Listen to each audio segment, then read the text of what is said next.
Hey guys, actually ನಾವು ಹೋಗಿದ್ದು ಒಂದು ರೆಸಾರ್ಟ್ಗೆ ಹೋಗಿದ್ವಿ. That is very nice, Kuruva island ಅಂತ. ಎಂಟ್ರೆ ಆಗಿದ ತಕ್ಷಣ it's very very beautiful place. ಎಲ್ಲ ಮರ ಗಿಡ ಎಲ್ಲ. ಇದು ನಾವು ಸ್ಟೇ ಆಗಿದ್ದ ರೂಮ್ ನೋಡಿ. ಫಸ್ಟ್ ನನ್ನ ಫೇವ್ರೆಟ್ ಪಾರ್ಟ್ ಅಂತಂದರೆ ಸ್ವಿಮ್ಮಿಂಗ್ ಪೂಲ್. ಇವಾಗ ನಾನು ಅದನ್ನೇ ತೋರಿಸ್ತಾ ಇರೋದು ನಿಮಗೆ. ಓಕೆ, ಈ ಥರ ಇತ್ತು. It's very nice. ಎಸ್, ಇದೇನೆ.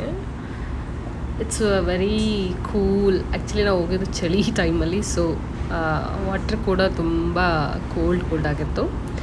ಅದಾದಮೇಲೆ ನೆಕ್ಸ್ಟ್ ಇದು ರೂಮೆಲ್ಲ ನೀಟಾಗಿ ಡೆಕೋರೇಟ್ ಮಾಡಿದರು ಆ್ಯಕ್ಚುಲಿ.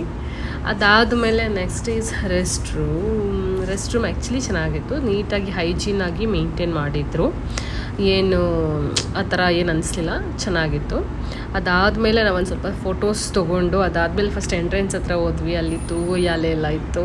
ಸೊ ಅಲ್ಲೊಂದು ಸ್ವಲ್ಪ ಫೋಟೋಸ್ ಎಲ್ಲ ತೊಗೊಂಡು ವೀಡಿಯೋಸ್ ಎಲ್ಲ ಮಾಡಿಕೊಂಡು ನೆಕ್ಸ್ಟ್ ಅವರು ಈವ್ನಿಂಗ್ ಏನೋ ಜೀಪ್ ರೈಡ್ ಅಂತ ಹೇಳಿ ಕರ್ಕೊಂಡೋಗಿದ್ರು. ಸೊ ಜೀಪ್ ರೈಡ್ಗೆ ಹೋಗಿ ಅಲ್ಲಿ ವಿಲೇಜಲ್ಲಿ ಸ್ವಲ್ಪ ಇದು ಏನಪ್ಪ ಲೊಕೇಶನ್ಸ್ ಎಲ್ಲ ಇತ್ತು ನೋಡೋವಂಥದ್ದು. ಅದನ್ನೆಲ್ಲ ನೋಡಿಕೊಂಡು ಆಮೇಲೆ ಬಂದು ನೀಟಾಗಿ ಊಟ ಮಾಡಿ, ಈಗ ಊಟ ಅಲ್ಲಿ ಇರಲಿಲ್ಲ ಆ್ಯಕ್ಚುಲಿ, ಬೇರೆ ಕಡೆ ಹೋಗಿ ತಿಂದಿದ್ದು ಆನ್ ದ ವೇ. ಅಲ್ಲೂ ಸಕ್ಕದಾಗಿತ್ತು, ಹಳೇ ಥೀಮ್ ಏನೋ ಇತ್ತು. ಅದಾದಮೇಲೆ ಮತ್ತೆ ಸ್ವಲ್ಪ ಬಂದು ಮತ್ತೆ ಫೋಟೋಸ್ ತೊಗೊಂಡು ಫೈರ್ ಕ್ಯಾಂಪ್ ಎಲ್ಲ ಅರೇಂಜ್ ಮಾಡ್ತಾಯಿದ್ರು. ಅಲ್ಲೊಂದು ಸ್ವಲ್ಪ ಫೋಟೋಸ್ ತೊಗೊಂಡು ಸಾಂಗ್ಸ್ ಎಲ್ಲ ಹಾಕಿದರು.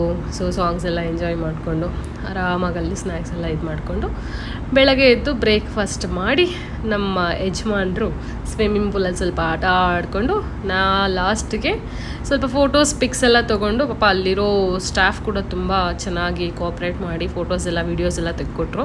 ಚೆನ್ನಾಗಿತ್ತು. Overall good experience. Thank you.